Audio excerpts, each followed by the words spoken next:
Welcome to Democracy Now!, democracynow.org, the War and Peace Report. I'm Amy Goodman. Malnutrition cases are soaring across the Gaza Strip, where starving children are pouring into overwhelmed hospitals.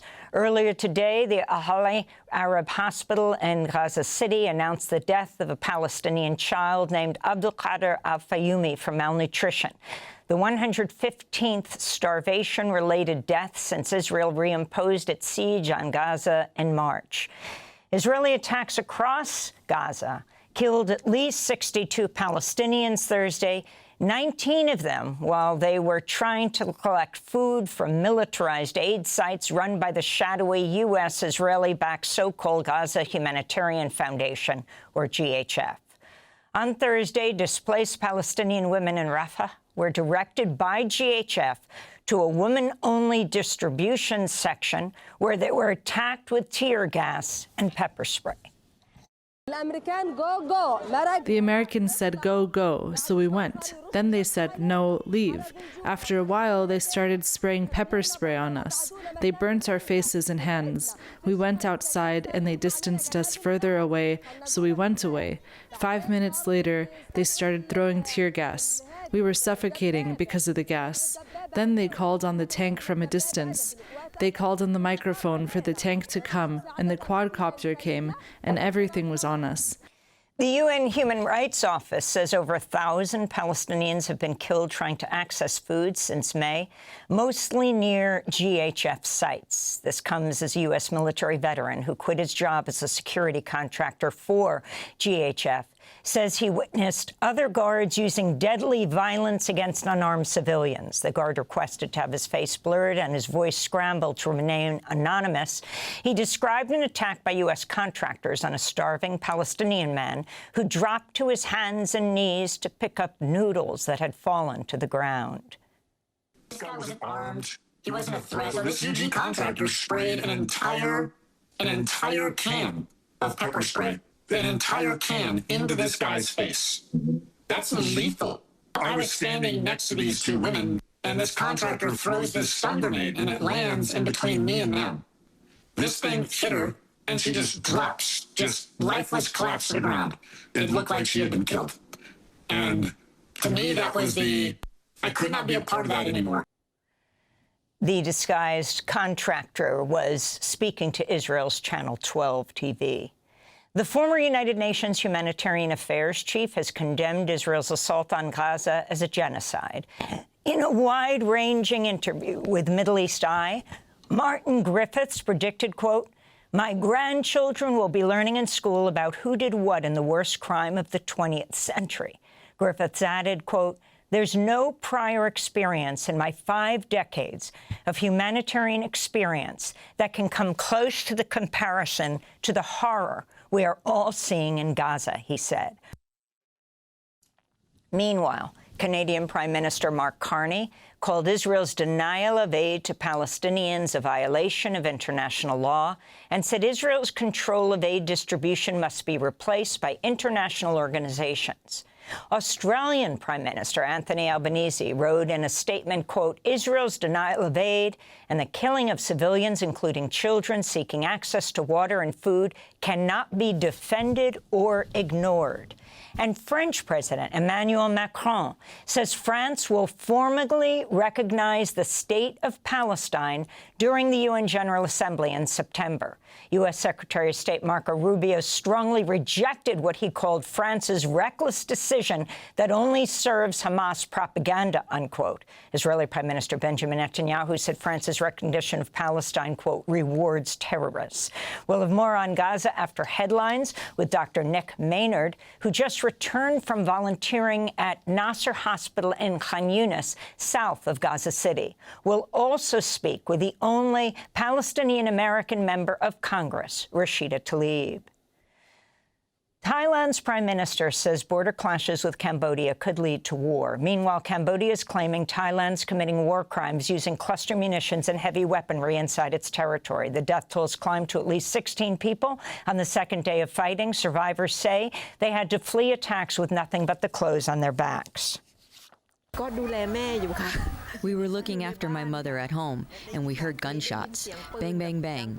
Booming loudly. And then continuous boom, boom sounds of explosion. I turned to my mother and said, "Oh my God, Mom." Then I quickly told her, "Mom, get in the car." And we rushed off. We got in the car so fast. We didn't bring anything with us. An immigrant from Venezuela who was sent to El Salvador's mega prison SECAT by the Trump administration has filed a $1.3 million claim against the U.S. government over his wrongful detention. 27-year-old Nariver Adrian Leon Rangel was among the more than 250 Venezuelan immigrants flown to El Salvador from the U.S. in March as Trump invoked the Alien Enemies Act of 1798. They were released and returned to Venezuela in a surprise so-called prisoner swap with the U.S. Rangel was taken by federal agents from the parking lot of his apartment building in Irving, Texas, with immigration officials wrongfully claiming his tattoos proved he was affiliated with the Tren de Aragua gang. Rangel came to the U.S. in 2023 and worked as a barber. He described being brutally beaten by guards at SECAT. The Washington Post reports Immigration and Customs Enforcement has directed its agents to skyrocket the use of GPS ankle monitors, which advocates have long denounced as digital shackles. The move will sharply expand ICE's round-the-clock surveillance of some 180,000 immigrants under the so-called Alternatives to Detention program. Activists who've challenged the use of tech for immigration crackdowns say these programs amount to digital prisons and have warned of privacy violations and the mass collection of personal data by ICE. In related news, an Afghan interpreter who came to the United States after working with U.S. troops during the invasion of Afghanistan was taken by masked federal agents this week after an appointment related to his green card application. The person was identified only as Zia. Zia and his family fled Afghanistan following the Taliban's return to power in 2021.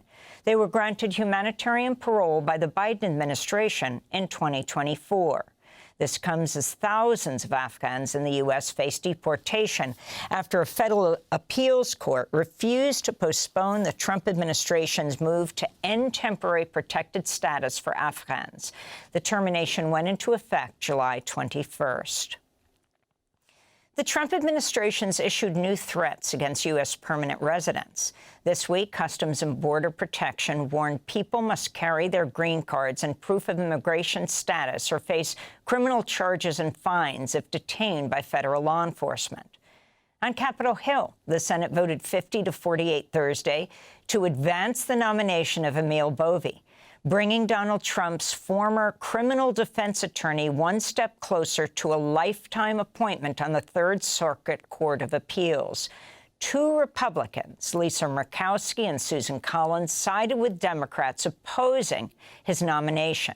Bovee has been called an extreme ideologue and has reportedly directed Justice Department lawyers to ignore judicial orders that undermine Trump's agenda. Meanwhile, Supreme Court Justice Elena Kagan said Thursday the independence of federal courts is under attack due to increasing threats of violence against judges and the refusal of Trump administration officials to follow court rulings. Justice Kagan spoke at a judicial conference in California. This idea that litigants, and most especially I'm talking about government officials, needn't obey the dictates of courts, needn't obey court orders. And that's just not the way our system works, not the way rule of law in this country works. And that's true for the Supreme Court, and it's also true for every district court. President Trump has signed a recision bill clawing back $9 billion that had been previously approved for foreign aid and public broadcasting. Just over $1 billion was slated for the Corporation for Public Broadcasting, which funds NPR and PBS. The rest of the money was destined for foreign assistance programs. Amid the cuts to USAID, Doctors Without Borders slammed President Trump's plan to destroy nearly $10 million worth of contraceptives that were set to be delivered overseas. In a statement, the organization decried the, quote, callous waste that puts the health and lives of women and girls at risk. Meanwhile, public broadcaster GBH said Tuesday it's laying off staffers who produce the series American Experience and pausing the production of new documentaries. Stanley Nelson, the award-winning documentary filmmaker, said, quote, these cuts are especially devastating considering the current state of affairs in this country, when the preservation and teaching of American history is more needed and more threatened than ever before, he said. And the Trump administration has cleared the way for an $8 billion merger between Paramount and Skydance. In approving the deal Thursday, the Trump-appointed chair of the FCC, Brendan Carr, said, quote, I welcome Skydance's commitment to make significant changes at the once storied CBS broadcast network, unquote. The FCC's approval comes less than a month after CBS's owner, Paramount, agreed to pay Trump $16 million after he sued 60 Minutes over how it edited an interview with his opponent, Vice President Kamala Harris. And just a week ago, CBS canceled The Late Show with Stephen Colbert after Colbert called the settlement a big, fat bribe. The show is supposed to go off the air next May. Meanwhile, the cartoon satire show, South Park, which has just signed a $1.5 billion streaming deal with Paramount, skewered President Trump, showing him sleeping with the devil. The White House, in response, called the show fourth rate. And those are some of the headlines. This is Democracy Now!, democracynow.org, The War and Peace Report. Thanks for watching Democracy Now! On YouTube. Subscribe to the channel and turn on notifications to make sure you never miss a video. And for more of our audience-supported journalism, go to democracynow.org, where you can download our news app, sign up for our newsletter, subscribe to the daily podcast, and so much more.